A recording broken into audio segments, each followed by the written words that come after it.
بسم الله الرحمن الرحيم. اللهم صل وسلم وبارك على سيدنا محمد. عاملين ايه يا بنات؟ يا رب دايما تكونوا بخير وبصحة وسعادة. النهاردة معانا شوية عروض ما شاء الله جمال، انا منزلاهم على البيج بتاعتي من زمان جدا، يعني حوالي بقالهم اكتر من شهر او اقل من شهر، او مش عارفة هم عدى عليهم الشهر، يعني هم بقالهم فترة. طبعا انا والله غصب عني ان انا مش بنزل لكم على طول، فهو بيبقى غصب عني ان انا مش بعرف اقعد امنتج، مش ببقى فاضية والله ان انا اسجل، حتى لو منتجت ممكن احفظ على التليفون وانساه. فهو ده بيبقى غصب عني والله، بسبب الضغوطات اللي عندي، بسبب العيال برضو مش مخليني نمسك التليفون ولا عارفة اعمل اي حاجة. النهارده معانا شوية عروض ما شاء الله عليهم. التورتاية اللي هي مقاس 18 والتورتاية اللي هي مقاس 14، دولت انا مش هعملهم معاكم في الفيديو ده، هعملهم في فيديو لوحدهم ان شاء الله. خلينا بس هنا في الفيديو ده للعروض.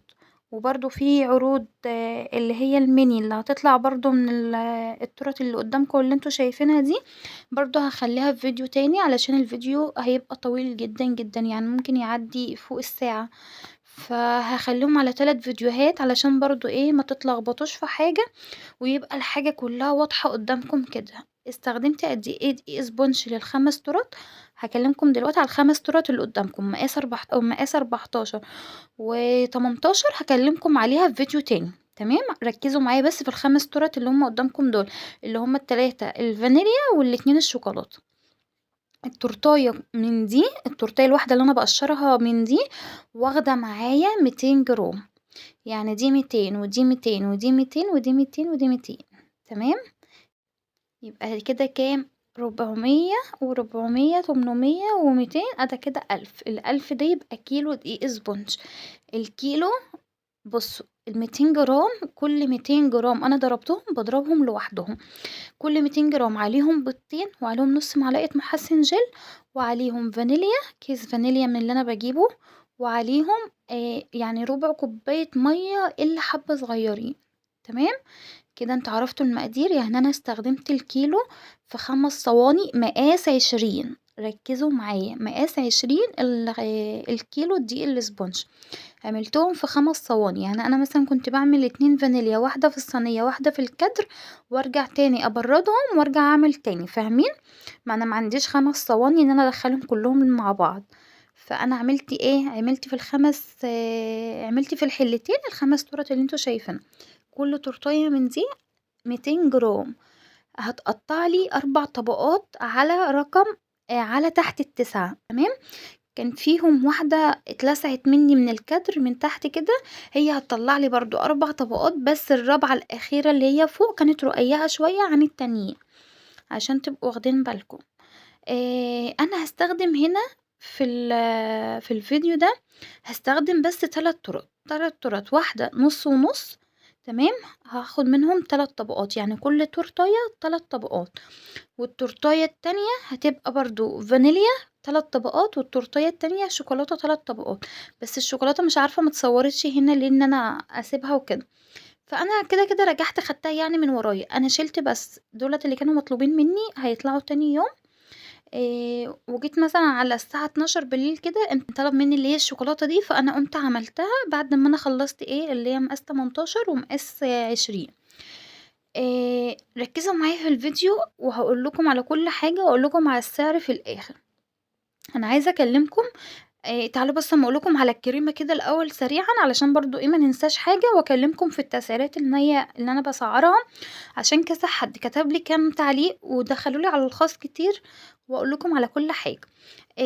انا هضرب كوبايتين، عليهم كوبايتين مية سقعانة متلجة فيها حبيبات تلج، بس هزود ربع، يعني انا هعمل كوبايتين وربع كريمة، عليهم كوبايتين مية، عليهم معلقة لبن بودر، عليهم معلقة باستري، عليهم معلقة تشيز كيك، والمية المتلجة. تمام يا بنات. التورتايه يعني هقول لكم ال3 تورت هياخدوا معايا يعتبر كوبايتين ونص. لو انت عندك عجان وعجان ما شاء الله حلو، هياخد منك كوبايتين 2. المضرب بتاعي بقى حزين جدا، عايزه اتصرف باي طريقه واجيب عجان، عشان والله ما عادش بيطلع لي القوام اللي انا عايزاه. فان شاء الله باذن الله يا رب من غير ما اقطع كده، هحاول ان انا اجيب عجان. هم اخدوا معايا ال3 تورت اللي هم مقاس 20، مالكمش دعوة باللي هي مقاس 18 اللي قدامكم دي. ال3 تورت اللي هم مقاس 20 اللي هم هيبقوا معايا في العرض، هيبقوا 3 طبقات على تحت ال9. أنا باقطّع المنشار على تحت ال9 مش فوق ال9 أو 9 لأ، تحت ال9 فوق الرجلين بالضبط. الطبقة ما شاء الله بتبقى رقيقة زيها زي بتاعة المحل، بس التورت اللهم صل على النبي هتطلع عالية وهتطلع جميلة وهتشوفوا معايا في الآخر. آآ ال3 تورت أخدوا معايا 2.5 كوباية كريمة، تمام يا بنات؟ تعالوا بقى هاكلمكم في موضوع التسعير علشان خاطر في ناس دخلت لي على الخاص وناس كاتبه لي في التعليقات ياما. انتي قولي لنا على سعر التورته اللي انتي بتطلعيها. اول حاجه يا بنات، انا الفيديو ممكن ابقى مصوراه من شهر وحطاه حافظاه على الفيديو، حافظه الفيديو على التليفون، وما ببقاش فاكره السعر ده انا طلعته بكام. ليه بقى؟ علشان انا عندي مثلا مقاس 20 بتكفي من 10 ل12 فرد وازيد كمان، انا بطلعها 6 طبقات، بطلعها 5 طبقات، بطلعها 4 طبقات، بطلعها 7 طبقات، بطلعها 8 طبقات، بطلع يعني طبقات كتير جدا. انا يعني مش واقفة على مثلا 5 طبقات بس او 6 طبقات بس، لا، انا بطلعها على كذا طبقة.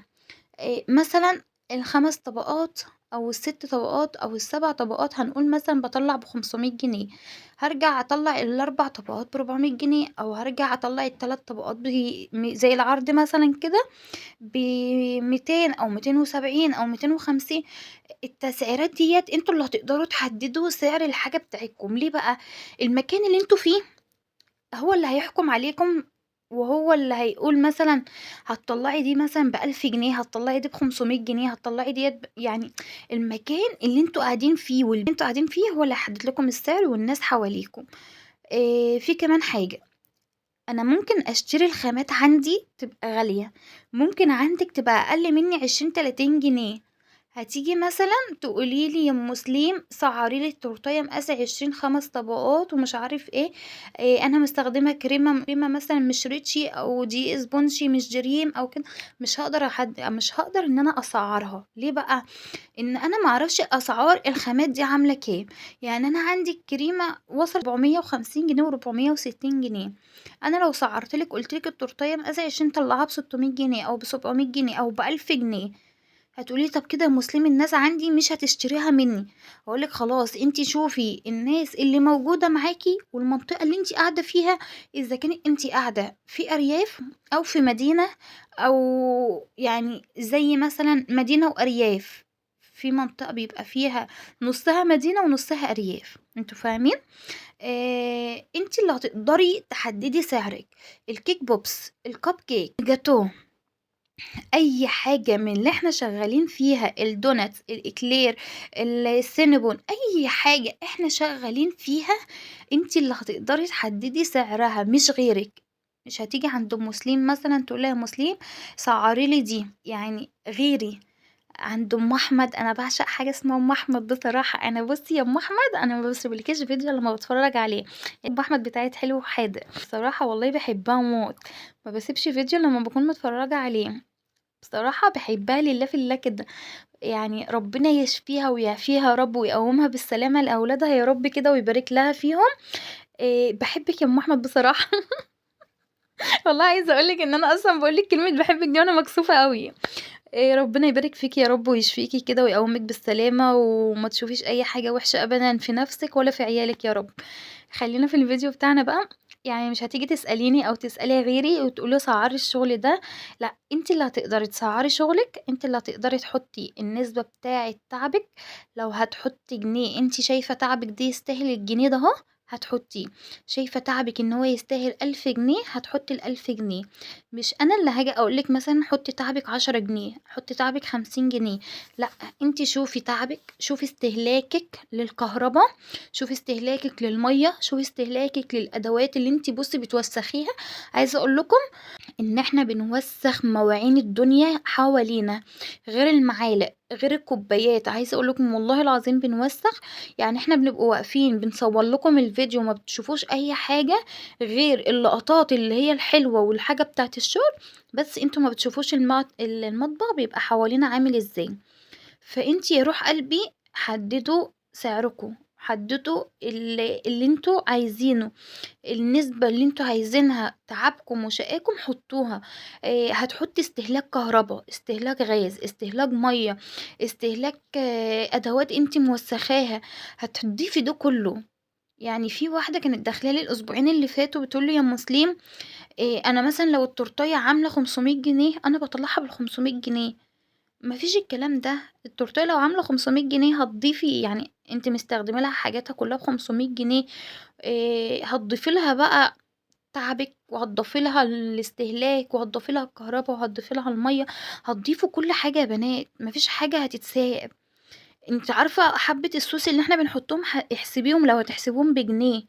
اي حاجة في اي شغل احنا بنشتغله انتي بتحسبيها، مفيش حاجة ما بنحسبهاش. يا رب تكون الفكرة وصلت لكم، ويا رب تكونوا فهمتوني، علشان انتوا بتقعدوا تقولي يا مسلمة التورتيه دي بكام. عايزه اقول لكم والله العظيم ان انا ببقى مسجله الفيديو ده من فتره طويله، ما ببقاش فاكره التورتيه دي عامله كام. انا مش عامله منيو مثلا ابعتهولك اقولك دي تسعيراتي، انت مش هتعرفي تسعري زيي، انت مش هتعرفي تطلعي الشغل بتاعك زي بتاعي. مثلا انا بشتغل باقل خامات يا ست، خليكي انت شغاله باعلى خامات، خليني انا شغاله باقل خامات، التسعير بتاعي يبقى اقل عن بتاعك.